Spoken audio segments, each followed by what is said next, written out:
اگر یہ آپ کے کوشچن ہے کہ اگر ایگزام کے دوران آپ کو ایک کوشچن کا آنسر بھول جائے تو پھر بھی آپ اس کوشچن کو کس طرح سے اٹیمپٹ کریں. اگر فل مارکس نہیں بھی لے سکتے تو 3/4 مارکس کس طرح سے لیں. یا دوسرا کوشچن یہ ہے کہ آپ ایگزام سے پہلے ریویژن اس کی کس طرح سے کریں, ایک دن پہلے یا ایک ویک پہلے. وہ سب اس میں ڈسکس کرتے ہیں. اور ایک کوشچن کے آنسر کی لینتھ کتنی ہونی چاہیے فار 9, 10, 11, 12 کے ایگزام کے لیے. فرسٹ ایک ایکسرسائز سے کچھ کوشچن لیتے ہیں. یہ ہمارے پاس ایک کوشچن ہے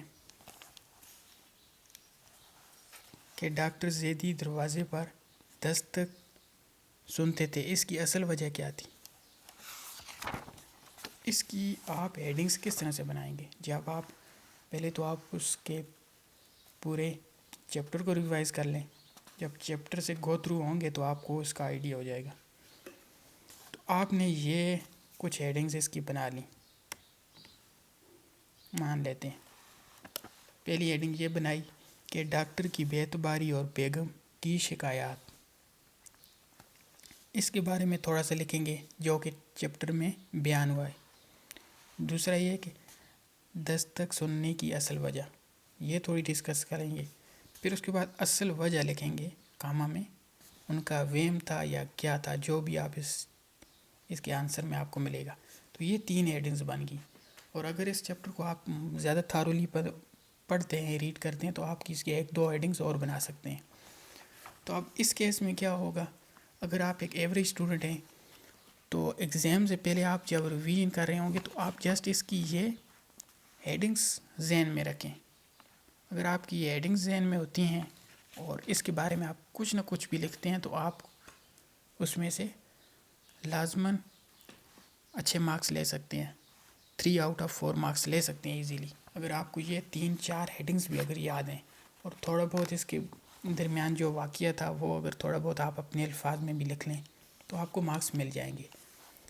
اس طرح سے ہیڈنگز بنانا اور تھوڑا سا مائنڈ میپ بنانا ضروری ہے, کیونکہ اگر آپ ایک پیراگراف رٹا کرتے ہیں وہ ڈیفینیٹلی آپ کو ایگزام کے دوران بھول جائے گا. اس سے بہتر یہ ہے کہ اس طرح کی آپ کچھ ہیڈنگز بنا لیں گے جو آپ کو یاد بھی رہیں گی اور آپ ایگزام میں ریپروڈیوس بھی کر سکیں گے. اور اگر اس کا کمپلیٹ آنسر آپ کو بھول بھی جاتا ہے تو ان میں سے 2-3 ہیڈنگز بھی اگر آپ کو یاد رہتی ہیں تو آپ ایزیلی ریپروڈیوس کر سکتے ہیں. ایک اور کوشچن دیکھتے ہیں کہ دستک کے سلسلے میں ڈاکٹر زیدی اور بیگم زیدی کے درمیان جو مکالمے ہوئے اس کا خلاصہ تحریر کریں.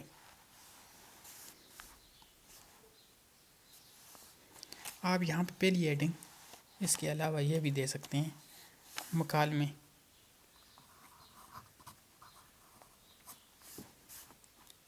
دو تین مکالمے جو ہوئے تھے آپ وہ لکھیں. پھر اس کا دوسری ہیڈنگ دے دیں آگے اس کے نیچے خلاصہ.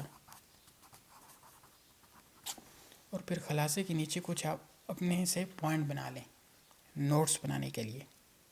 اس طرح کے آپ نوٹس اگر آپ اپنی بک پہ بنا لیں یا اپنی نوٹ بک پہ بنا لیں تو آپ کو ریوائز کرنا بھی ایزی ہو جائے گا. تو اس کی مین پوائنٹ کیا تھے جو کہ آپ سب ہیڈنگز بنائیں گے پیپر کی طرح. ڈاکٹر کی بے اعتباری, کیونکہ وہ بار بار دستک کی آواز سنتے تھے اور بیگم جب کہتی تھی کہ وہ کوئی بھی نہیں ہے, وہ ایکچولی ان کا وہم تھا لیکن پھر بھی ان کو بے اعتباری تھی. تو ایک ہیڈنگ یہ بن گئی. خلاصے سے نیچے سب ہیڈنگ ڈاکٹر کی بے اعتباری. دوسری ہیڈنگ آپ یہ بنا سکتے ہیں کہ بار بار دستک سننا. پھر تیسرا یہ ہے بیگم کے مکالمے کو لے کے کہ بیگم کی نظروں میں شکایت تھی.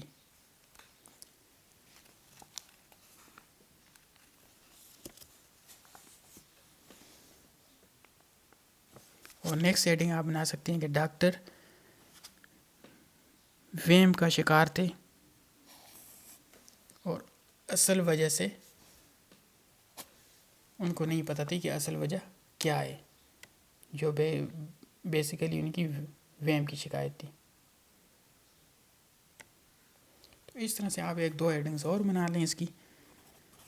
4, 5